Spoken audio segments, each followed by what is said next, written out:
ഇത് പറങ്ങാണ്ടി പഴം വിരിച്ചാൾ വെച്ചേക്കാണ്. പിന്നെ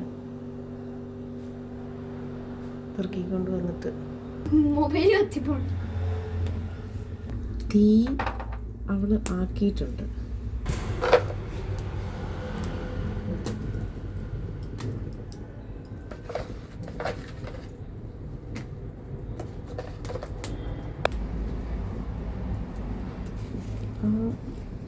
ഓരോന്നും അവൾ അടുപ്പിലോട്ടിട്ട്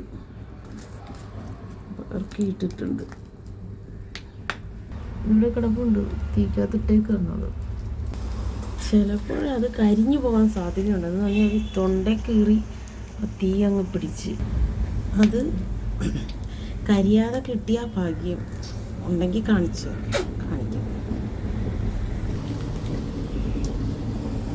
ഇവിടെ ഇരുന്ന് പിന്നെ അതിൻ്റെ ബാലൻസ് തിന്നുകൊണ്ടിരിക്കും. അണ്ടിയിലും കൂടി പറങ്ങാണ്ടിക്കും കൂടി തീ പിടിച്ചെന്നാണ് എനിക്ക് തോന്നുന്നത്. അങ്ങനെ ഒരു പരുവത്തിൽ ആക്കി ഇവിടെ ഇട്ടിട്ടുണ്ട്. ഇനി പൊട്ടിച്ച് കഴിയുമ്പോൾ അറിയാം എന്തെങ്കിലും ഉണ്ടോ ഇല്ലയോ. പൊട്ടിക്കലും തിന്നലും തുടങ്ങി ഗൈസ്.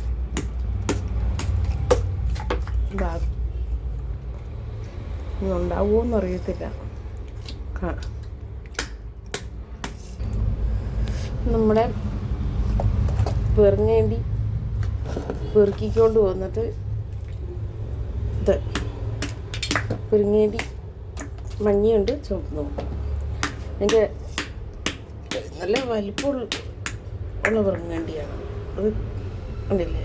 അത് പെറുക്കിക്കൊണ്ട് വന്നിട്ട് അത് ചുട്ടു, അടുപ്പത്തി കത്തിച്ച് ചുട്ട് കഴിഞ്ഞിട്ട് അത് പൊട്ടിക്കുന്നത് ഇങ്ങനെ വെച്ചിട്ട് ഇതിൻ്റെ ഈ വശം ആയിട്ടില്ല എന്നു അത്. അപ്പോൾ ഇതിങ്ങനെ വെച്ചിട്ട് ചിരട്ടയും കൊണ്ട് അടിക്കണം. ഇതൊരു കമ്പ് കൊണ്ട് അടിക്കണം. അടിക്കുമ്പോൾ അത് പൊളന്ന് വീഴും.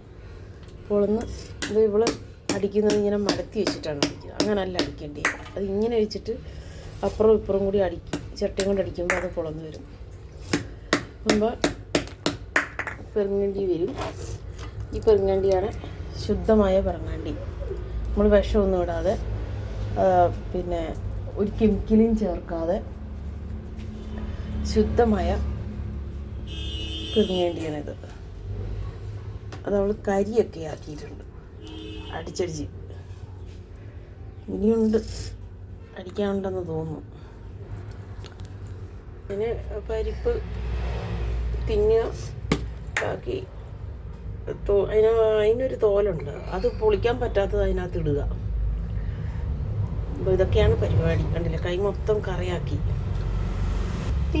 കറയായാലും എന്തായെന്ന് പറഞ്ഞാലും ഈ കടയിൽ നിന്ന് മേടിച്ചിട്ട് തിന്നുന്നതിനെക്കാട്ടിലും ഞങ്ങളുടെയൊക്കെ അമ്മയുടെ ഒരു 19 കൊല്ലമൊക്കെ മുമ്പ്, 60-70 കൊല്ലമൊക്കെ മുമ്പ് ഇതേപോലെ പറങ്ങാണ്ടി ചുട്ടും വറുത്തും കറി വെച്ചും ഒക്കെ തിന്നതാണ് അവർക്ക് ആരോഗ്യം.